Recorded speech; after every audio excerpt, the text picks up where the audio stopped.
All right, you primitive screwheads, listen up. Well, I got a burr under my saddle.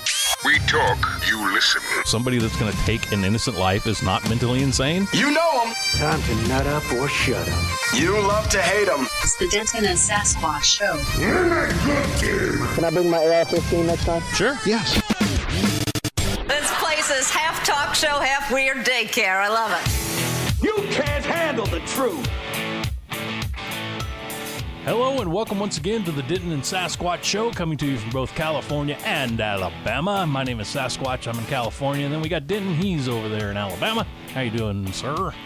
I am doing fine, thank you very much. And I hope you're doing good as well. Well is good. Fine, yes. All of the Well, above. good, fine.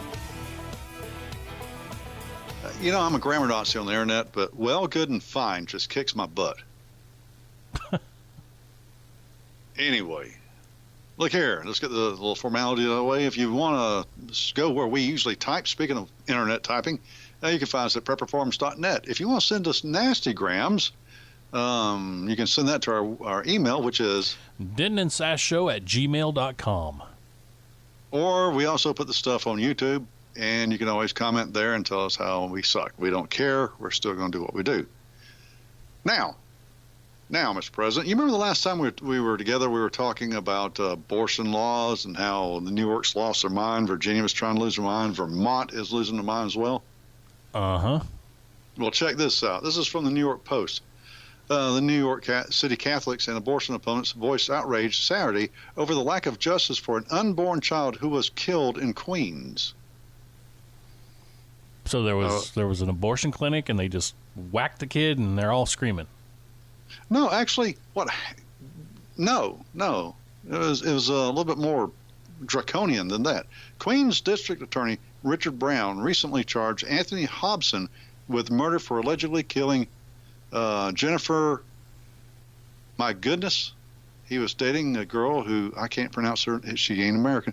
On February 3rd, but said he couldn't bring charges over her unborn child's death due to a recent change in abortion law. Now, this idiot murderer killed this girl by stabbing her multiple times in the stomach, which is where the babies are. And she died, and the baby died as well. Now, he's going to charge him with murder for the woman, but not for the baby, because of the new abortion law. Apparently, if you're a homicidal maniac, you're now an abortionist. This perfectly proves how stupid that law is, because he murdered her, yet he aborted the baby. That makes sense in New York, but not here. And not in your household either. Now, you used to be a radio DJ. That I was. And you guys always had your spin on everything. How would you spin this? I would have said, coming up next, more music from the Red Hot Chili Peppers. No, I don't know. I was a radio DJ, like music. I didn't really deal in politics too much back in the day, but yeah, probably about the way I'm handling it now. Just talking about how absurd it would be, or how absurd it is. Well, that's a fantastic. I like the way you see things. That's long. I just hit the mic here. I think it's pretty. You have a really good way of looking at things. Well, I can see how you were a DJ. The way I look at things, I'm a pretty simple man, and for the most part, when you're walking down the road of life, you can tell right from wrong. Mm-hmm. And as long as you don't have too many things thrown in your face, it's just as plain as it can be. So, yeah, looking at this, it's a stupid law that's wrong. You know what? I'm going to change the subject all the way around here. I just, for whatever reason, my brain remembered that you're a radio DJ, or used to be. Uh-huh. And I have questions. All right. Okay, because now, look here. It's a good thing I have answers. Well, it's a good thing. What year did you start being a DJ? Ah, crap. I wish you would ask me. I don't know. All right, great. Well, look here. When I was a kid, I listened to radio. I didn't really think much of it. But as I got older, a friend of mine wanted to be a DJ. Mm-hmm. And so he started doing the midnight shift at a local rock and roll station. Sounds about right. While he was going to school. And he had this humongous collection of albums. That's known as overnights. Okay. And he'd bring his albums in, and, those of us who were his friends, we'd call in and make a request and that kind of stuff, and it was a lot of fun. Did you do that? Yes and no. He must have been in it before me because we did not use albums. When I first started, we used CDs and what are called carts. And a cart is it's basically a cassette, a big ass. It looks like a 8-track, but it only has one song on it. So we did use those, but no. Later on, it became all digital, and that's the way it goes. That's the way it is. Okay. Well, here's my question. Question number one. You got to go to the bathroom. Yes. Did you use a Gatorade bottle? There's a trash can right there in the studio. No, you laugh, but yes, I do. Radio people are disgusting. Although I never use a trash can, I'm sure there are people that have used the trash. Well, I know there are people that use the trash can. But so you can smell it, couldn't you? Yeah. Well, just the studio in general is disgusting. I mean, you got the mics, and you got these things over the mics, mic condom, but it's really just a fuzzy thing. But I always brought in my own because people spit all over them without, not on purpose, but just they're, mouth right next to it and talking into it, and they were disgusting. So I would take it off and put mine on before I even started my shift.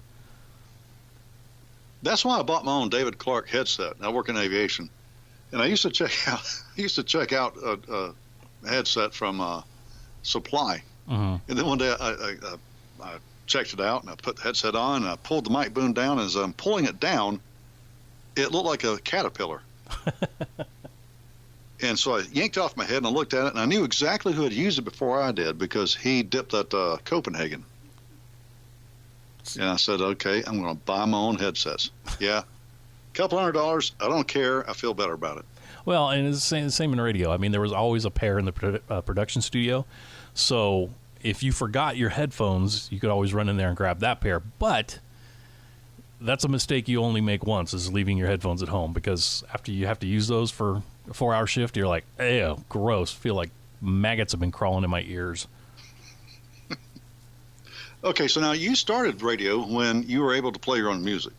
Yes and no. Again, right when I first started, yes, you couldn't just go pick what you wanted, but you had a list of things you could pick from.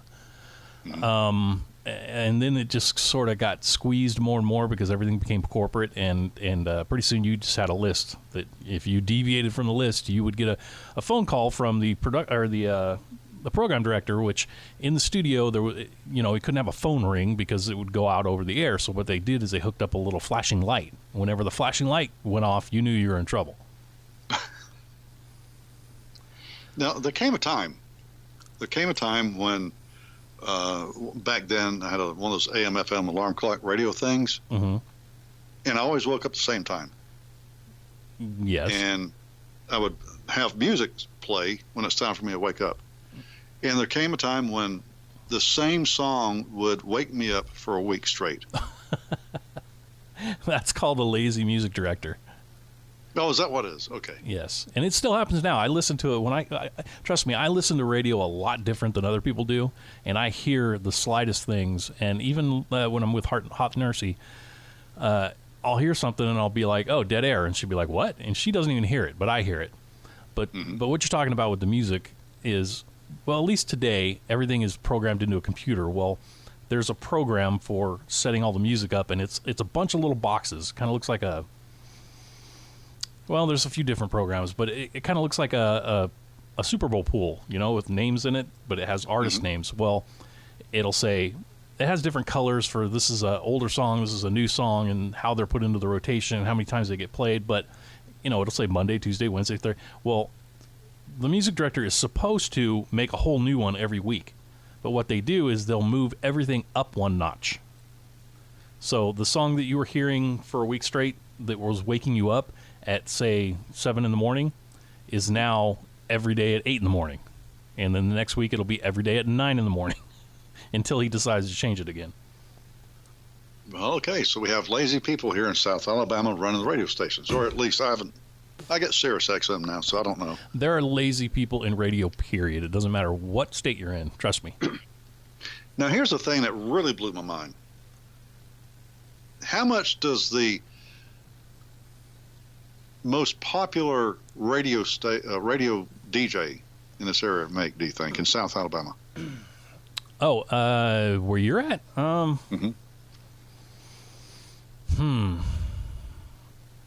all right. What's the most populated city there in Alabama?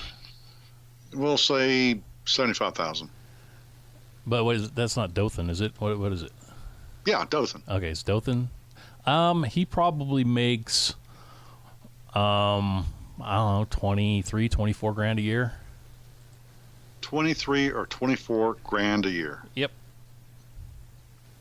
Now, that's something right there because, people listen to these guys. They see them as celebrities because they listen to the radio and they know this guy's name. So he's somebody that you see him in the radio. Well, if he advertises, you see his face, you go and say hi to him in a restaurant. He's only making that much. Yep. Well, okay. You know what? Let me expand on that a little bit. He's making that much from the radio station, but if he's doing, say, club nights or he's going to the local Ford dealer and doing a thing, he's making money that way too, and that's usually where he makes better money. Okay, I thought he was just making money doing that for the company. Well, sometimes you are. Sometimes that's just part of, like, they'll buy a package of commercials and they'll say, okay, we'll pay you this much, but we have to have a DJ at this grand opening, and sometimes you get roped into doing it, but other times you get actually paid. I was doing a club night every Thursday night. I would travel to to Barstow, which is way far away, and I was there from 10 to midnight, so 2 hours, and I made $1,500 a month doing that. Okay. So for 2, 4, 6, 8 hours work, I don't know, a month. Yeah, that'd be great, but for there, is that? No, for here, yeah, that's pretty good. I mean, $1,500 for 8 hours work, yeah, that's good. Well, let me. Go ahead. Well, I was going to say a good way you can make money is if you part of your job when you're a DJ is you got to do commercials. So you voice a commercial. I did one for Kawasaki where I just happened to be sick when I had to do it, so my voice was really really gruff and rough, and so I thought they were going to hate it and they were going to send it back and be like, no, this is terrible, but they loved it and used it nationally rather than locally, and when they use it nationally they pay you, so I got paid $2,000. $2,000 but to go national. Yeah, and it was like, when you're looking for something really tough and you need a vehicle that's going to do it, you buy a Kawasaki because it's great, something stupid like that. But just because I was sick, I was deep. I guess they thought I was like a lumberjack guy or something, I don't know, and they figured that would sell, but they loved it. So after that you tried to keep a head cold. No, because that wouldn't work if I'm selling, I don't know, wine. So, I mean, it just depends on what you're doing. I mean, you do try to kind of fit the commercial you're doing. If you really want to get drunk and tore up, drink this. Yeah. Mad Dog 50-50 for when you really want to get messed up. So did you listen to the Grammys? No. Okay, good. To tell you the truth, I hate music now. I don't even like listening to music now. Really? Yep. I mean, I listen to music all the time. I listen to like a few older things that I, liked, but as far as radio, and I listen to talk radio now. I don't even listen to music radio anymore. I don't like talk radio because I'm afraid it's going to interfere with what we do. I don't want to parrot somebody else's stuff. So that leaves me with listening to just what I like, which is classic rock. But the only problem with classic rock is nothing new comes out. Well, yeah, that's very true. I mean, it depends on the stations. Some stations, well, I don't know, because we have a classic rock station here that will play newer stuff, but... That was a joke. Classic rock, nothing new comes out. No, I get it, but I'm just saying every once in a while, like, trying to think of an example, but there are a few older bands that put out a song and it usually sucks, and they'll play it on the stage. Like I think it was like Motley Crue or one of those. I mean, most people don't think of that as classic rock, but it really is, because their heyday was in the 80s.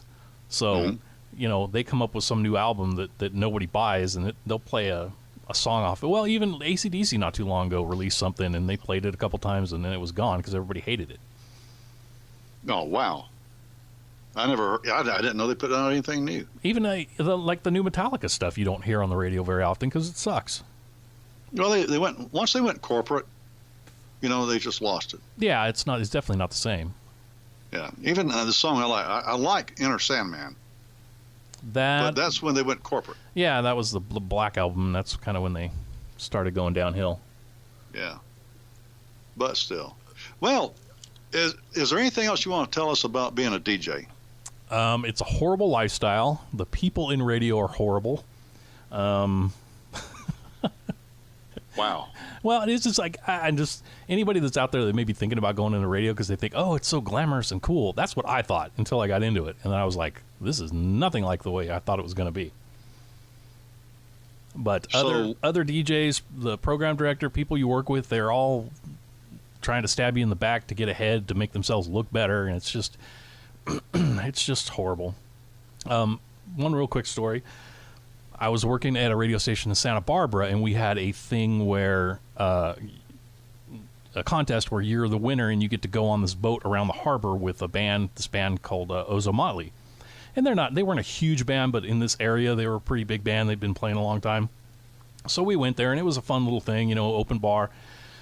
Had fun doing it. Well, as soon as it was over, everybody got off the boat and left, and that means radio people too. Everybody just bailed. Well, these guys, even though they were a fairly popular band, they were loading their own equipment. So I started grabbing speakers and stuff and helping them, and they were just like, what are you doing? And I said, sorry, I didn't mean to touch your stuff. And they're like, no, that's cool. It's like, we've never had a radio person help us load our van. And I was like, well, because most radio people suck. Plus, I got about an hour to kill before I got to be on the air, so... Well, so we're working towards radio now. Who, us? Yes, because we're recording, we're on podcasts. Well, radio is dying. Radio is going to be gone in a few years. If anything, it would be satellite. We may be heading towards satellite. So 50% of the people on radio suck. Which one of us is going to suck? Well, all the people I can tell you which one. Anyway. No, anybody that's on most people on radio now are jumping to satellite because they know that the terrestrial radio ship is sinking. So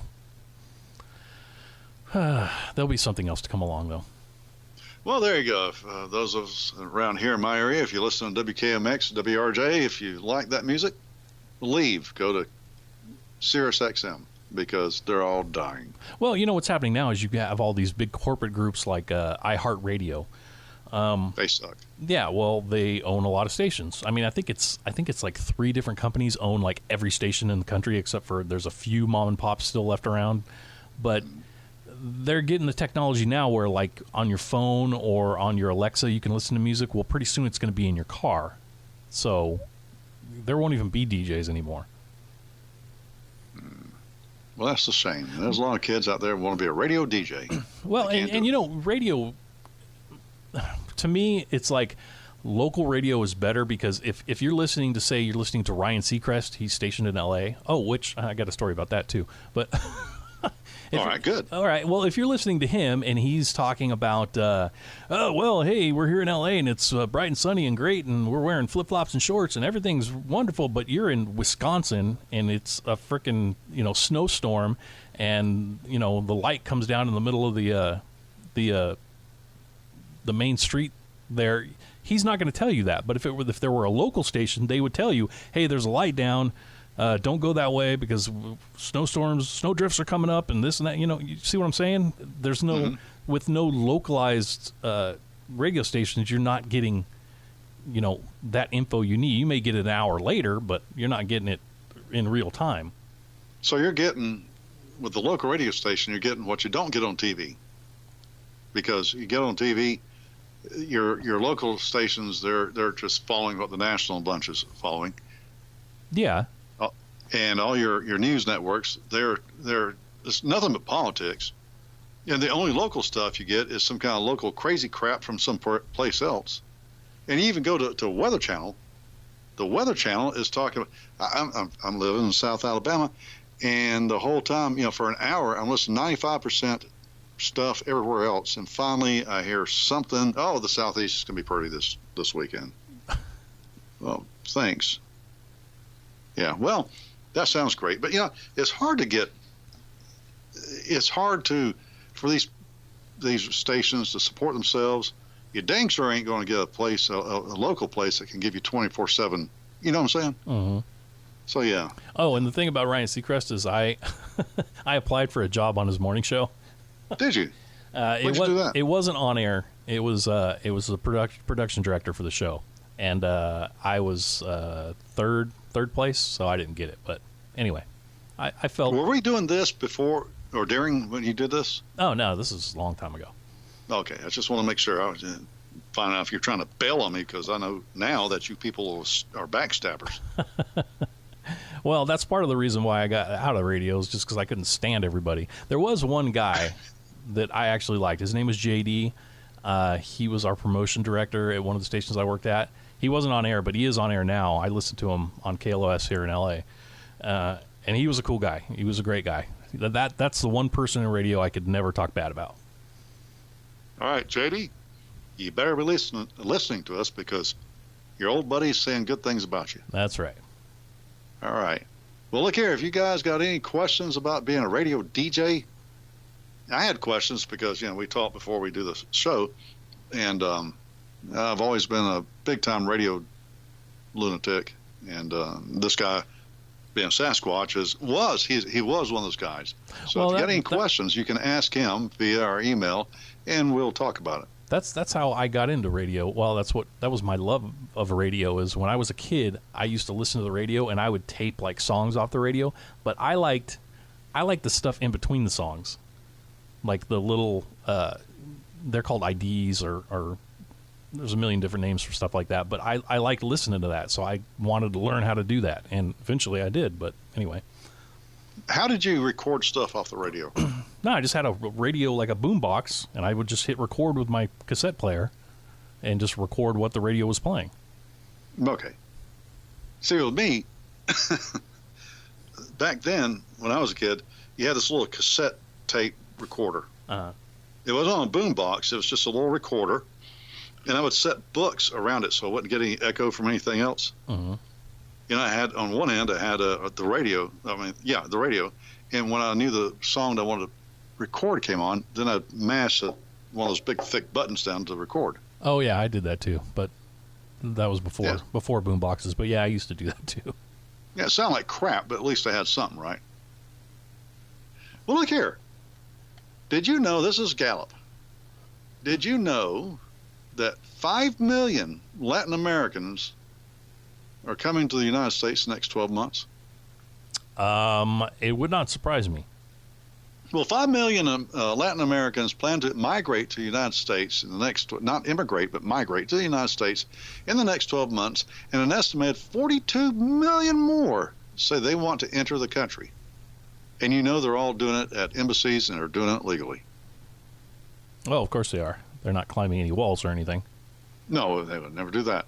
Democrats say DHS does not need so many detention beds, but instead can release and track migrants or resident illegals by using alternatives to detention, such as monitors strapped to the migrants' ankles, which they always immediately cut off, and they have fled into our country, and you don't know where they're at. You know what? It's funny because, like I was saying, I listen to talk radio, and today on my way home, I was listening to a station, and they had a guy on from DHS who was talking about this very thing. And I wish I could remember all the stats he had, but he was talking about those ankle monitors, and he said, that doesn't work. He said they may show up for the first court appearance with those things, but after that, they cut them and they're gone. Mm-hmm. So we have a bunch of Democrats, a lot of them are running for a president, that don't want the border to be protected. They don't want a wall. They want to cut down the number of detention beds. They want to abolish ICE. Mm-hmm. Now, what's going to happen to the country when all this happens? You're going to have, let me do some math real quick. 5 million plus 42 million means a lot. Well, A lot of people. it's going to be, everybody's going to flood in here, and then we're going to be like Guam, and we're going to flip over in the water. People need to Google that because I thought it was a hilarious YouTube. I'm sure there's a few people that know what I'm talking about. Oh, I hope so. Now, what will happen to our culture when 42 plus, let's just say 47 million people flood into the country? Well, We won't have a culture anymore. it's more than even that. Even our economy. How are we gonna house all those people, feed all those people, get jobs for all those people? I mean, you don't have to. Our economy alone is going to fall apart. No, because according to the libtards, these people are brilliant, intelligent, hardworking people. So we're going to have 47 million more engineers and doctors and architects and, heaven forbid, lawyers. All right. For argument's sake, let's say every single one of these people wanting to come here are doctors. So we only need, say, 100,000 doctors. It's more than that, but say just 100,000. Well, now we have 47 million new people coming in. We're going to have more than enough doctors. So it's not going to work. But if they're smart enough to be doctors, they can swing an axe or step on a shovel, right? Well, then they'll be like all the other ones. I'm too good for that work. I'm not going to do that. I'm going to wait until my doctor job comes around. Oh, by golly, you're just killing the liberal dream here. Okay, well, forget about that one. We won't talk about that anymore. Let's go to the Green New Deal. Ooh. Sounds fancy. I know people have been bantering about this Green New Deal, but we here go to congress.gov. Okay, the summary of House Resolution 109 of the 116th Congress, 2019-2020. Shown here, introduced in the House, this resolution calls for the creation of a Green New Deal with the goals of 1. Achieving net zero greenhouse gas emissions. 2. Establishing millions of high-wage jobs and ensuring economic security for all. 3. Investing in infrastructure and industry. 4. Securing clean air and water, climate and community resiliency, healthy food, access to nature, and a sustainable environment for all, and promoting justice and equality. Now, we can take this one at a time. Achieving net zero greenhouse gas emissions. What's your thoughts? Achieving net zero is what you're saying. Net zero greenhouse emissions. Okay, well, they totally going to work. All we have to do is go back to the horse and buggy days, and we're right on top of it. Oh, no. Now I'm going to bounce over to another little article here. Study claims European slaughter of indigenous Americans caused Little Ice Age. Say what? Yes. A study alleges that millions of indigenous Americans died following the arrival of Christopher Columbus in North America in 1492, and this drastic depopulation resulted in substantial global cooling. Check that out. Wait until we get to the numbers here. Let me see if I can find it real quick. I was prepared to do this yesterday, but I forgot that Sasquatch has a hot nursey fever. And so life is a little bit different. That's why we're doing it today instead of yesterday. So now I'm having to reread the stuff I read many times yesterday. But I am old, and so all it takes is 24 hours for me to forget where I'm at. All right, Grandpa Denton, get on with it.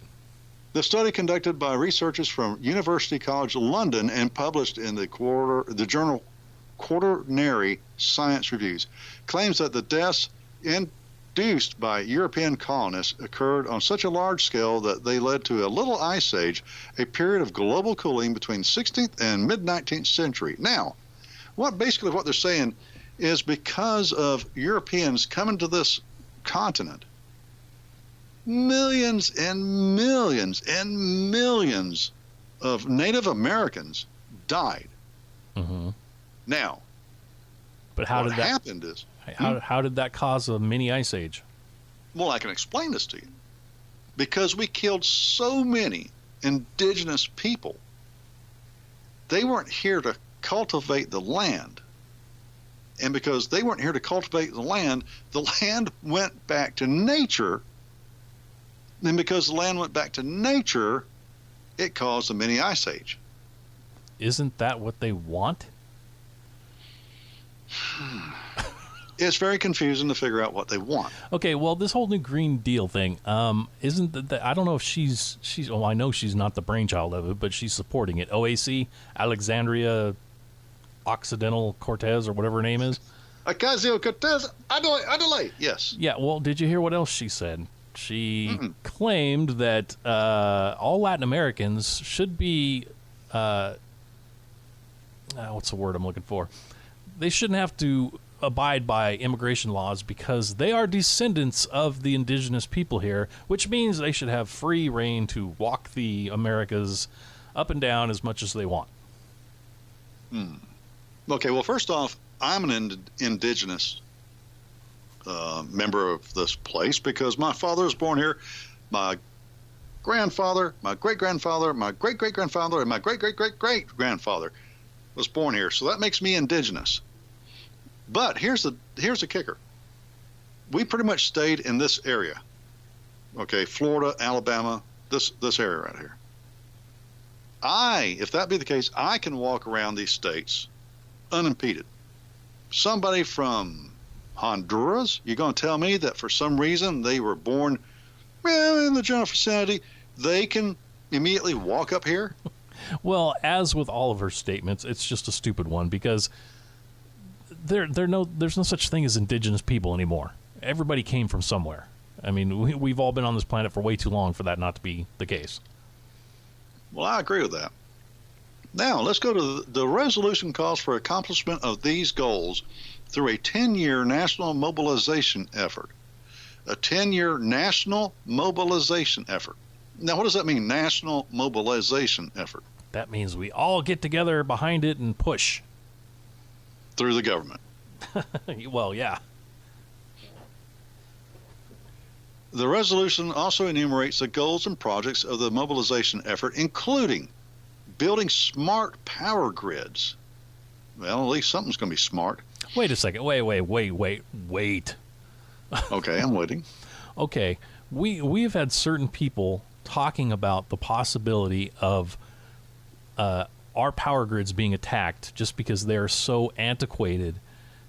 And the government, I mean, for years people have been talking about this, and the government has done zero about it. I'm talking nothing. Now all of a sudden she says, oh, we need to have new smart power grids, so they're just going to go, okay, let's start tomorrow.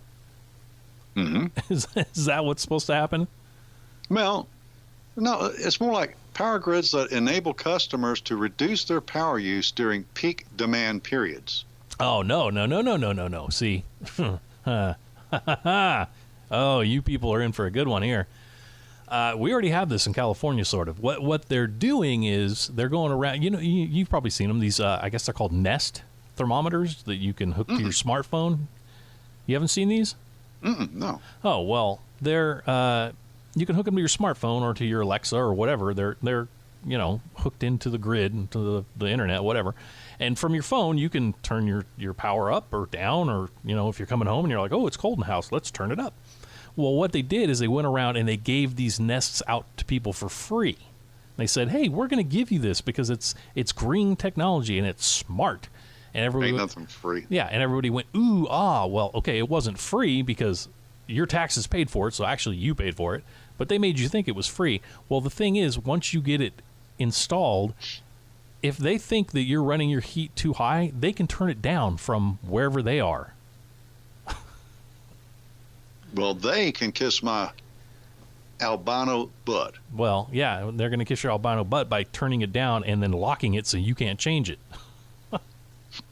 Because somebody's house is going to get burned down, and it's not going to be mine. That's what I'm saying. It's just more government control. They want to be able to control everything in your life, including the temperature in which you like to have your house set. Well, I'm not buying into it. I'm not going to take anything for free. And when it's summertime, it's going to be set at 69 degrees, kiss my ass. And when it's wintertime, it's going to be set to 95 degrees because I'm an American. Well, that's just the thing. This country was started on freedom and liberties. And if you want to run your air conditioning or your heat, if you have the money to pay for it, you should be able to do that. The government should And not. that's what I was about to say. If I want to run my dadgum heater at 95 degrees, I'm paying the bill. Yes, the government should not be able to come in and tell you, oh, no, you don't get to do that. And I don't want to pay for somebody else to do what I can do. You know, I'm not into socialism, and I don't want them to tell me I have to set down what this other person has to have it to. No, I work for a reason to do what I want to do. Well, that's part of the new Green Deal, too. She wants everybody, even people that don't want to work, to get paid. Even those unwilling to work. Yeah, we need to talk about that, too. We need to start voting Democrat because that means we'd have money coming in without us having to work, and we'd have a lot of time to do the podcast. So she may be on something. Yeah, that's very true. We are running late, though, so we should probably talk about that on the next show. Okay, upgrading all existing buildings and constructing new buildings to achieve maximum energy and water efficiency. In other words, as far as water efficiency, what that means is you're going to get a trickle out of your shower, and you're going to have to flush 10 times to get the turd out of your toilet. Well, not only that, they want to do this in California. They're setting up the groundwork. They're going to allow you so much water in your house a month per, like, oh, you got 5 people, you get this many gallons. And once you hit that, you're done. No more water will come out of your faucet. Oh, that's going to be a really crappy environment. Yeah, can you believe that? Yeah, I can. Now, if they want to spend your dollar to come and put storm windows in my house, well, if you're willing to put up with that, I'm all for it. Now, I don't know what this upgrading all existing buildings. What does that mean? Does that mean all buildings, structures? It's just not just business, but my house? That's a little bit insane, and I don't know where you can't get them to cough up the money for $5 billion for a wall or border security, but they want to go around the whole country and upgrade all the buildings. That's kind of interesting. Now, removing pollution and greenhouse gas emissions from the transportation and agricultural sectors. Now, we've been laughing about that for a few days now. But removing pollution and greenhouse gas emissions from transportation and agricultural sectors. How do you do that? Well, that means she's getting rid of all planes, getting rid of all cars, and we are going to travel the world on ocean trains. Woo! Agricultural sectors. Well, and it's been this way. Look, it's nothing new. The liberals were screaming back in Reagan's days that, cows caused greenhouse emissions because they have flatulence. We already have a law here in California.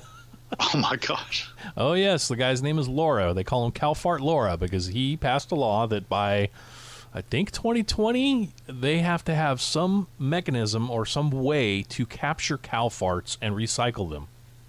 Well, I'm sure those cows are going to really enjoy it, too, but their butts. Well, and you know what that has done is it's killed any cattle industry in California. Everybody's moving out because the technology isn't there. They can't do it. That's crazy. And that's the thing. They want these solutions, but they don't have the way of doing it. No, that's so one thing I've learned about Democrats is they always have these great ideas and absolutely no way to accomplish it.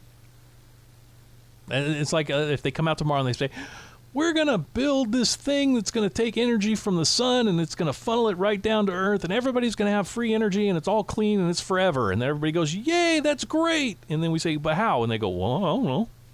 I don't know. Yeah. We're just going to do it. Well, and we need your taxes to do it. And we'll figure it out later, after we get your taxes. Yep. For you idiots to stick around. Cleaning up existing hazardous waste and abandoned sites. Cleaning up existing hazardous waste and abandoned sites. Well, that's nice, but if it was that easy and economical, it'd already be done. Plus, we have empty lots all over California of people, just because the value of the property is so high that they sit on them and they're waiting for it to go higher and higher. So there's just empty lots everywhere. So how is she going to do this? I have no idea. Government domain, maybe? So the government, I'm glad you mentioned that. So they're going to clean up the waste and abandoned sites. Okay, and then what are we going to do with it then? We can't put cows on there because according to them, we can't have cow farts. Oh, I know. We're going to grow fairy dust. It'll be great. All that junk we clean up, we're going to catapult into space. Yes. Ensuring business persons. It's okay to say, look, people, it's okay to say businessmen because the word man is gender neutral, which I would think that the libtards would love. Oh, it's gender neutral, which means there's no gender. Yes, we can be whatever. Okay, anyway, I'm off my little tangent here. Ensuring business persons are free from unfair competition. What the hell does that mean? Ensuring business persons are free from unfair competition. That means the government's going to regulate everything. Well, okay, in a nutshell, you're absolutely right. And it's going to be unfair for those who they don't like, white people. Yeah, basically get rid of capitalism. Mm-hmm. And finally, providing higher education. Yeah, there's going to be a lot of dope smoking. High quality health care. Oh, really? High quality. Where the hell are they going to cough up high quality health care? Well, all those illegal doctors that are coming in. There you go, because they are the best and the brightest coming across the border. And affordable, safe, and adequate housing for all.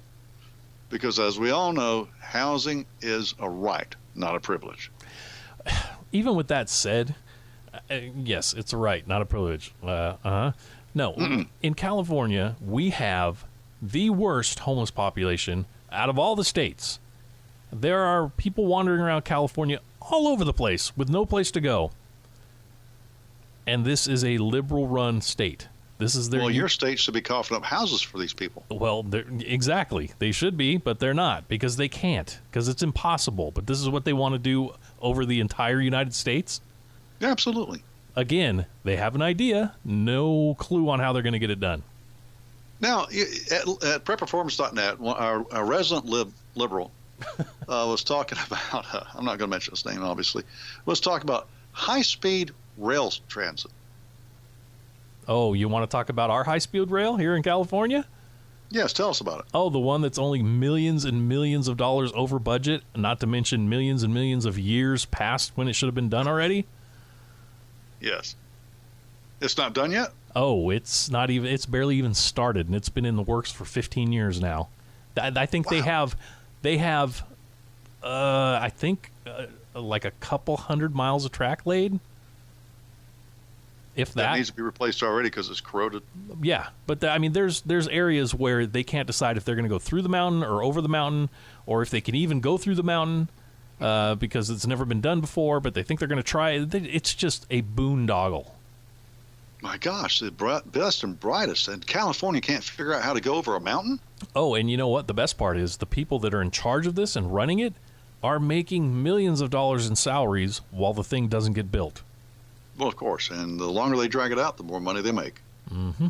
But now let's think about it. Let's assume that they're able to figure it out and they can do this mass transit, high-speed rail system all over the country where we don't have to have cars anymore or planes. Mm-hmm. What is one of the socialist platforms? There's no such thing as private property. Okay? Yeah. And you hit it a minute ago. Eminent domain. Okay, you can't have high-speed rail just from Atlanta, Georgia to Los Angeles, California. That wouldn't be fair. You got to have it from L.A. to GA to Chi-Town to Houston to Miami. And how much eminent domain is going to be necessary? Just cutting straight through people's properties. Well, since we can't have cows anymore, we'll just take all the farmers' land. I reckon so. So all this is more reason for the government, which will be socialist, to take more property, which, well, it really doesn't, and it really doesn't belong to you. Think about it. Do you pay taxes on your property? If you do, you don't own it. If you own it, you get to keep it regardless. So this is how the government will hasten taking your property away. So all this garbage is pure OT garbage, socialist bunk. Now, we don't have time. I know we kind of ran late because I had a lot of questions about being a radio DJ. Not that I want to be one because I'm a little bit old for that. However, I wanted to get to the actual blog post on Alexandria Ocasio-Cortez's blog there about, because there's a bunch of ones that was floated out there that was kind of making fun of her or whatever. I've got the one that's the actual one that was posted on our site, but we're kind of running out of time, aren't we? We are not running out of time. We are out of time. Okay, well, Because anyway. I'll never be able to get this on YouTube. Oh, damn. Well, YouTube's been so kind to us, I really care. All right. So anyway, look here. All right, you got any last words? Yes. Next week, I'm going to tell you how all contests and all requests on radio are fake. Oh, man, can you cut this one in half and let's go? Okay, we'll wait till next week. That'd be great. All right, look here. As you can tell, the Democrats are trying to win, and if they do, we are going to be so doomed, ding-damn doomed, it's not even funny, so what should we do? Drink up. Good night, everybody, and maybe we'll see you Wednesday. Who knows? Sasquatch is in love, and I'm not in control anymore. Good night. And that's a good thing. Baby, if you've ever wondered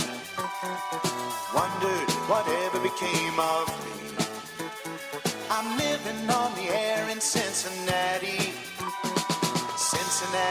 WKRP. Got kind of tired of packing and unpacking, town to town,